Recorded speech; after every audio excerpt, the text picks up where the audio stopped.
Isa pa. Lima. Okay.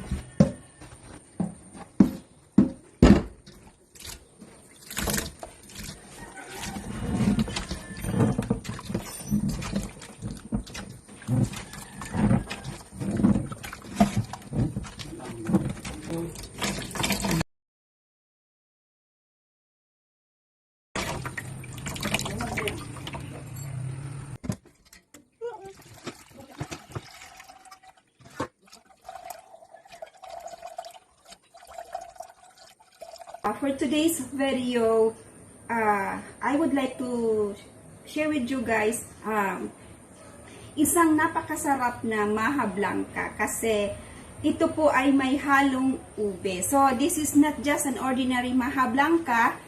Ito po ay may halong hinaluan po natin ng ube. And ito pong ubing ito ay this is original, okay? So this is called maha blanca with ube. So, ito po yung mga ingredients. Siyempre, yung ating ube. Ayan. And then, we have of course ito, whole kernel corn. Hindi magagawa ang ating maha blanca without this. At syempre, para mas mayami siya, meron all-purpose cream. Ito, this is about 4 glasses of coconut milk.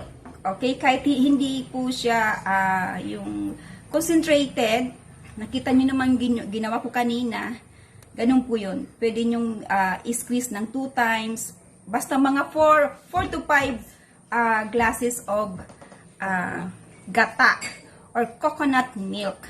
And then, para mas yummy, dinagdagan ko po siya ng evaporated milk. Para mas masarap siya, ito, condensed milk. Ito po ay ubi flavor. Okay, and then, ito, cornstarch. At dinagdagan ko po siya ng cornstarch na nabili ko sa supermarket. Kasi mas mahal po ito eh. So, wala na siyang available, isa na lang. Para siguradong hindi kulang yung ating cornstarch, dinagdagan ko siya sa supermarket, bumili ako. And then, this is toppings, quick melt. You may use the ordinary cheese.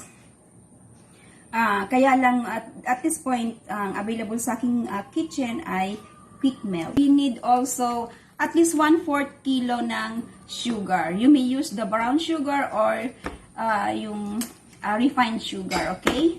So, ito, syempre, gagamitin natin to as a molder. Ayan. Inanda ko na po, mga kaibigan, kasi para hindi hassle ang paggawa natin ng maha blanca with ube. So, let's get started in the making of maha blanca with ube. Buksan natin. Syempre, we need to open them. Lahat sila bubuksan natin, ha. Ayan. And then, eto. Ayan. It is easy na ang mabili ninyong condensed milk, ganito na. Yung alam nyo na, yung ready to open, para hindi na kayo mahirapan pa. But ito, we need to use can opener. Alright. Ito na yung gagamitin natin na cooking pot. Una yung ating gata na sabi ko sa inyo 4 to 5 glasses. Ayan. Just mix them all. Ito. Mix this. Ayan. Evap milk. Tapos ito. Ganun lang siya.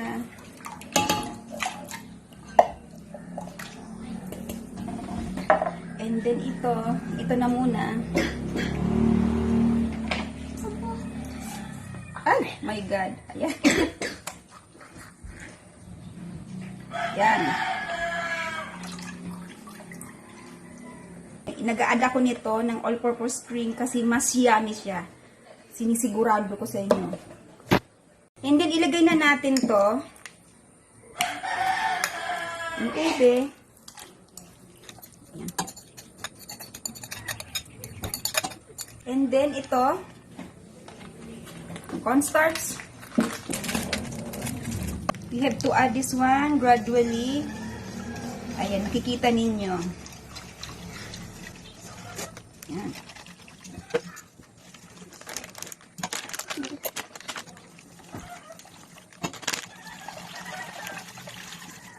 And then ito, syempre, yung sugar. Bakit 1/4 lang po ang kinailanganan kong sugar? Kasi gumagamit po tayo ng, nakikita nyo, mapapansin nyo, may milk na, may evaporated milk, meron pa siyang condensed milk. So, matamis na po ito. So, ang kailangan lang natin, actually, wag natin ubusin ito kasi baka sobrang tamis na. So, hatiin ko lang muna. Saka na lang ako mag-adjust kung kulang pa yung tamis.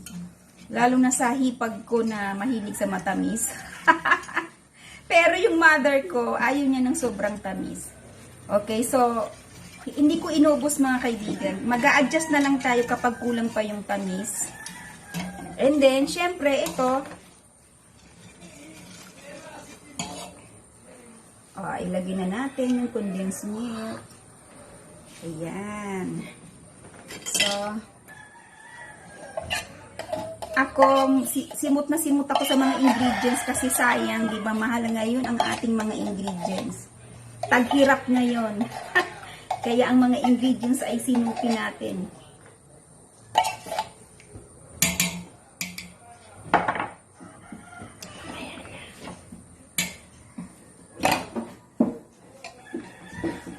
You may copy my ingredients. Diba? Yung aking ano yan, maha blanca with ube. Then, pagkatapos natin ilagay lahat ng ingredients. Pero yung ano wag na, siyempre yung cheese itatoppings natin yan eh. We will going to put the cheese on top. Mamaya po. So, ito na muna yung main ingredients. Ayan. So, ganito lang kadali. Lulutuin lang natin. Maghihintay po tayo mga kaibigan na itong mixture ng maha blanca with ube ay maging malapot siya. No? Pero, syempre, kapag medyo malapot na siya, kung low heat na lang siya para ganun yung sekreto ng pagluluto ng maha blanca. So, ito, ilalagay na natin on fire. Let us cook this one. Okay. Yan.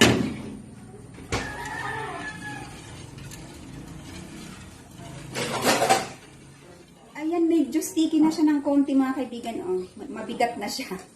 Sticky na siya ng konti. Siguro after mga 15 minutes. Kasi yung ano ko, yung yan. I cook this one under ano yan. Medium heat lang siya. Oh, ngayon babawasan ko po yung fire kasi medyo ayan oh, sticky na siya ng konti. Guys, ang pagluluto nito continuous stirring lang para walang sunog sa ilalim. Eto na mga kaibigan yung idadagdag ko. Kanina, na-mention ko na nagdagdag ako ng cornstarch na binili ko lang sa ordinary supermarket. Kasi yung pack cornstarch natin, napansin ko parang kulang. So talagang kulang siya. Para sticky siya, more sticky yung ating maha blanca, dadagdagan natin siya. Ayan. So, dissolve ko po siya sa konting water. Then, gradually, dadagdagan natin siya. With the help of my hipag, with me are my hipag. Charot. Charot. Nataga ano yan. Ayan. Shout out po sa akin. Shout out sa aking mga hipag. Pearl Belmonte. At ang aking videographer na si Lisa Belmonte. Kami po ay mga dakilang alalay. At ang mga Belmonte family ay mga pretty. Kasing pretty ko. Yan. O, tingnan nyo mga kaibigan. So, siguro mga 2 minutes. Wow.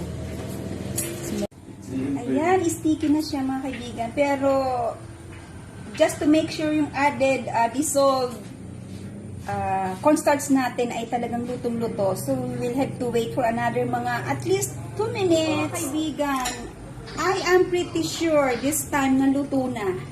Kasi nga, after 2 minutes, the cooking is under very low heat lang siya. At makikita nyo, very sticky na po siya. Oh. O, diba? So, tama lang yung pagdagdag natin ng dissolved cornstarch. Kasi hindi naman mabubuo ito kung hindi siya very sticky. Ayun. So, luto na siya. And ayan, titikim lang po ako mga kaibigan. Ayan, tikim ako ng konti. Gusto kong malaman kung you need to add some sugar. Ayan. Lalagay na natin sa molder. Siyempre, antayin natin siya lumamig. Ayan, nilagay natin sa second, tray. Ayan, nakagawa tayo ng 2 tray. Ayan, nakagawa tayo ng 2 tray. Ayan. Top with cheese para just to make it very attractive. Ang aking special dessert for today.